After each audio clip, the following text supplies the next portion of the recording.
All traders who received record payouts have lost their accounts within 3 weeks of the record payout due to excessive risk. No control. Again, ego gets inflated. I get a nice payout. Boom, I'm taking a big trade and I'm wiping the whole thing again. Oh, I lost a big trade? I can't be wrong. Boom, hit it again. Boom, the account's gone. And the thing is, like, you know, and that's just another one that shows that it's actually, it's very, very possible to get the big payouts. I mean, I've seen guys on those five digit club, whatever, getting 70K, 70, 50, 80K. 5K, which is flipping big for 1 month payout. I mean, to be honest, that's like a yearly salary for some people, bro. Yeah.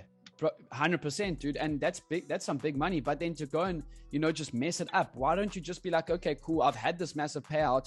Let me just half my risk for the next month, because now you're half emotions. You're off like, oh, stuff this. I can never be wrong because I'm the record payout from MFF. You know, just chill, take it easy. But it's crazy to hear that they blow their accounts in the next 3 weeks. Right. I mean, it's control and it's in ego. So back to yoga and meditation. Yeah. When you do that and you learn about the mind, body, and spirit, and you learn about ego. Everybody should read the book, The Four Agreements, if you're going to trade, because that really made a big difference. It's a simple little book that we've all read. You learn how influential the ego is and how powerful the ego is. It's not that we want to shut the ego off. We just need to understand, where is the ego coming out to try to flex? You know what I'm saying? And in that flex, it's you losing control and you wanting to be right. The best saying in trading is, I'm not here to trade to be right. I'm here to trade to make money. And I'm not even here to trade. I'm just here to make money. So if I can make money trading less, like here, 4 hours per day, which is about how long you and me trade, not holding trades over the weekend, it says. People who hold their trades over the weekend, 60% chance of failing, they said. If you don't do these things, it puts you in a much more probable position for success. Here's another one. The most profitable traders don't hold trades overnight. Again, no caring about being right or wrong. Get in, get out, make the bag, move on. Get in, get out. And wait, I got one more, bro. This is the best one. Ready? All of the traders who trade conservatively get paid. None of the traders that are getting payouts month on month risk more than 2% per trading day. Not per trade. They're not risking 2% per on trading any trade. day. It's per day. They're never going more than 2% risk. And when they reach about 4 to 8% of profit, so if you have a 100K account, they're up. They stop trading and they take the payout that and take their profits. Like me, 100%. Look at my trading last month. I was up 3K. I was up 103,000. I had a weird beginning of the month because it's been New Year's and so I didn't have a full month of trading.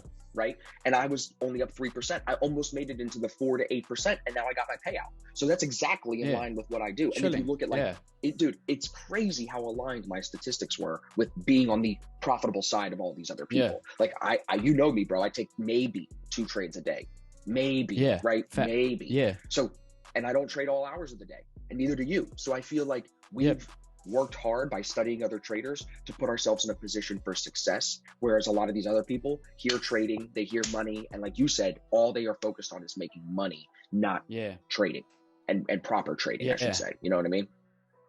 100%. And but I think what also helped me was, you know, and I know probably also helped you. I think this is where we have both similar characteristics again, is that we've managed our own personal capital to quite a large extent. So it's not the first time we're also seeing this big capital in front of us. You know what I'm saying? Whereas some people, their biggest account they've managed is $1,000 and now they're trying to manage 100,000, but they've never seen these lot sizes before. So I think that's also helped us a bit, is because we've been able to see these position sizes and swings in the market on our own personal 100%. Capital before taking these challenges. 100%. I think like today I had a guy in my DM. What lot, literally this is the fucking question, bro. What lot size would you trade with a $200 account? I replied back, I wouldn't trade a $200 account, bro. Like, what are you doing, bro? But this is why so many people used to say when I got into trading, the big guys are eating the little guys, bro.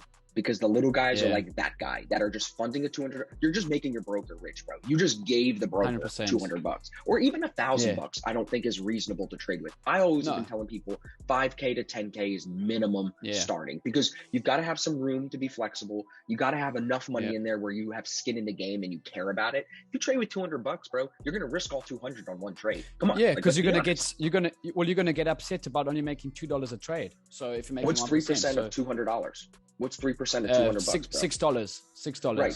So if I was trading a $200 account over the last month, I would have made $6. Nobody wants to make $6. Yeah. So you're literally hurting yourself by trading small capital. Yeah. But that's what the brokers want, bro. They want people to fund accounts and over they leverage get rich off of that. And over leverage them, of course, 100%. Bro. They get rich off of that.